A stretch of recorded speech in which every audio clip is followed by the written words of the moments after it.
Welcome to day 311 of our one-year Bible reading plan.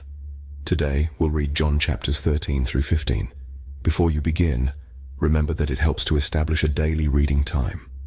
Begin with a short prayer, asking the Holy Spirit for wisdom and understanding. Always read for understanding and to hear from God, not just to finish today's reading. Please like, subscribe, and share this video to bless someone else. Now let's begin. John chapter 13. Verse 1. It was just before the Passover festival. Jesus knew that the hour had come for him to leave this world and go to the Father. Having loved his own who were in the world, he loved them to the end.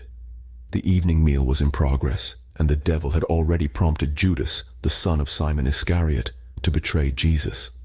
Jesus knew that the Father had put all things under his power, and that he had come from God and was returning to God. So he got up from the meal, took off his outer clothing and wrapped a towel around his waist.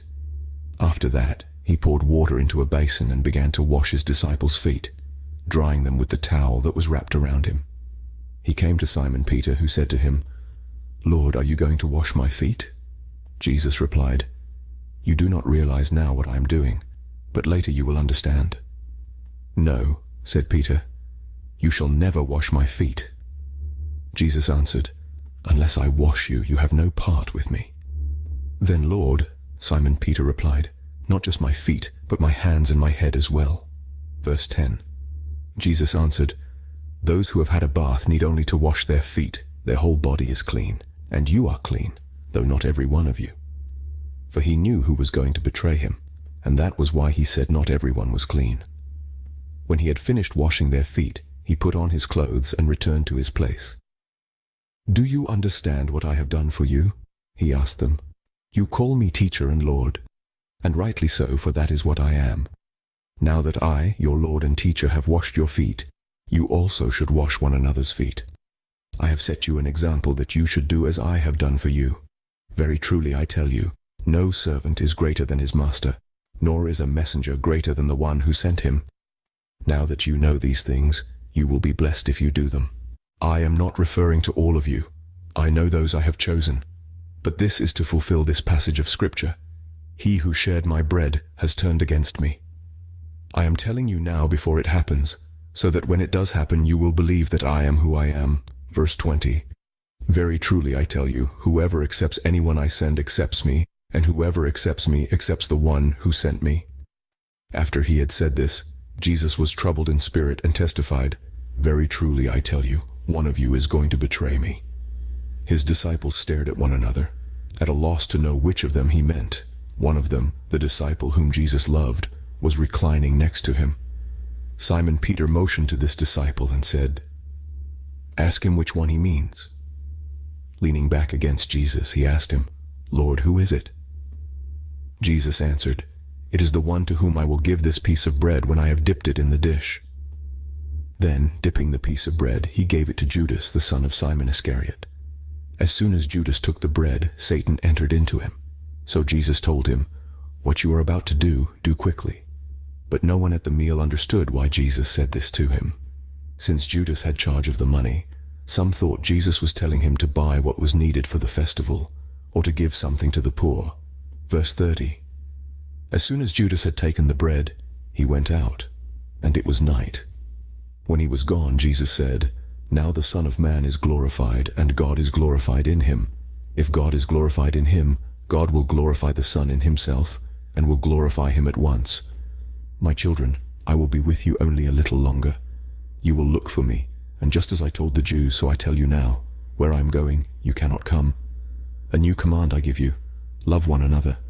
As I have loved you, so you must love one another. By this everyone will know that you are my disciples, if you love one another." Simon Peter asked him, "Lord, where are you going?" Jesus replied, "Where I am going you cannot follow now, but you will follow later." Peter asked, "Lord, why can't I follow you now? I will lay down my life for you." Then Jesus answered, "Will you really lay down your life for me? Very truly I tell you, before the rooster crows you will disown me 3 times. John chapter 14 verse 1. Do not let your hearts be troubled. You believe in God, believe also in me. My Father's house has many rooms. If that were not so, Would I have told you that I am going there to prepare a place for you? And if I go and prepare a place for you, I will come back and take you to be with me, that you also may be where I am. You know the way to the place where I am going." Thomas said to him, "Lord, we don't know where you are going, so how can we know the way?" Jesus answered, "I am the way and the truth and the life. No one comes to the Father except through me. If you really know me, you will know my Father as well. From now on you do know him and have seen him." Philip said, "Lord, show us the Father, and that will be enough for us." Jesus answered, "Don't you know me, Philip, even after I have been among you such a long time? Anyone who has seen me has seen the Father. How can you say, 'Show us the Father'?" Verse 10. "Don't you believe that I am in the Father, and that the Father is in me? The words I say to you I do not speak on my own authority. Rather, it is the Father living in me who is doing his work. Believe me when I say that I am in the Father, and the Father is in me. Or at least believe on the evidence of the works themselves. Very truly I tell you, whoever believes in me will do the works I have been doing, and they will do even greater things than these, because I am going to the Father. And I will do whatever you ask in my name, so that the Father may be glorified in the Son. You may ask me for anything in my name, and I will do it. If you love me, keep my commands, and I will ask the Father, and he will give you another advocate to help you and be with you forever, the Spirit of truth. The world cannot accept him, because it neither sees him nor knows him. But you know him, for he lives with you and will be in you. I will not leave you as orphans. I will come to you. Before long, the world will not see me anymore, but you will see me. Because I live, you also will live." Verse 20. "On that day, you will realize that I am in my Father, and you are in me, and I am in you. Whoever has my commands and keeps them is the one who loves me. The one who loves me will be loved by my Father, and I too will love them and show myself to them." Then Judas, not Judas Iscariot, said, "But Lord, why do you intend to show yourself to us and not to the world?" Jesus replied, "Anyone who loves me will obey my teaching. My Father will love them, and we will come to them and make our home with them. Anyone who does not love me will not obey my teaching. These words you hear are not my own. They belong to the Father who sent me. All this I have spoken while still with you. But the Advocate, the Holy Spirit, whom the Father will send in my name, will teach you all things and will remind you of everything I have said to you. Peace I leave with you, my peace I give you. I do not give to you as the world gives. Do not let your hearts be troubled, and do not be afraid. You heard me say, I am going away and I am coming back to you. If you loved me, you would be glad that I am going to the Father, for the Father is greater than I. I have told you now before it happens, so that when it does happen, you will believe." Verse 30. "I will not say much more to you, for the prince of this world is coming. He has no hold over me, but he comes so that the world may learn that I love the Father and do exactly what my Father has commanded me. Come now, let us leave." John chapter 15, verse 1. "I am the true vine, and my Father is the gardener. He cuts off every branch in me that bears no fruit, while every branch that does bear fruit he prunes, so that it will be even more fruitful.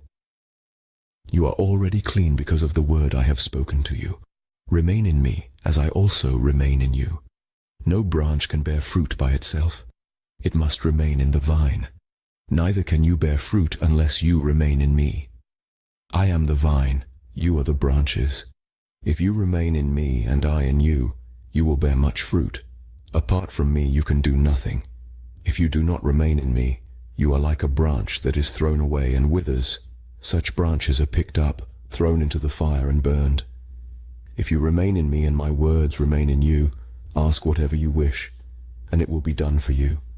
This is to my Father's glory, that you bear much fruit, showing yourselves to be my disciples. As the Father has loved me, so have I loved you. Now remain in my love." Verse 10. "If you keep my commands, you will remain in my love, just as I have kept my Father's commands and remain in his love. I have told you this so that my joy may be in you, and that your joy may be complete. My command is this: love each other as I have loved you. Greater love has no one than this, to lay down one's life for one's friends. You are my friends if you do what I command. I no longer call you servants, because a servant does not know his master's business. Instead, I have called you friends, for everything that I learned from my Father I have made known to you.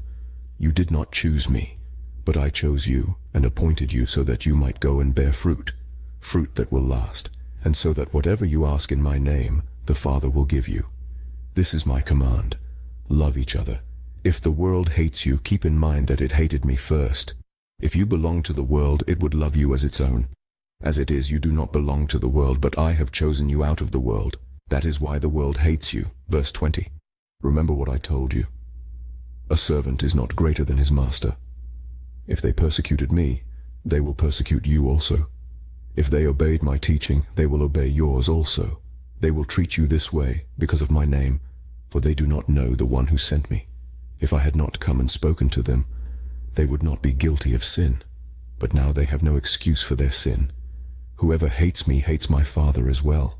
If I had not done among them the works no one else did, they would not be guilty of sin.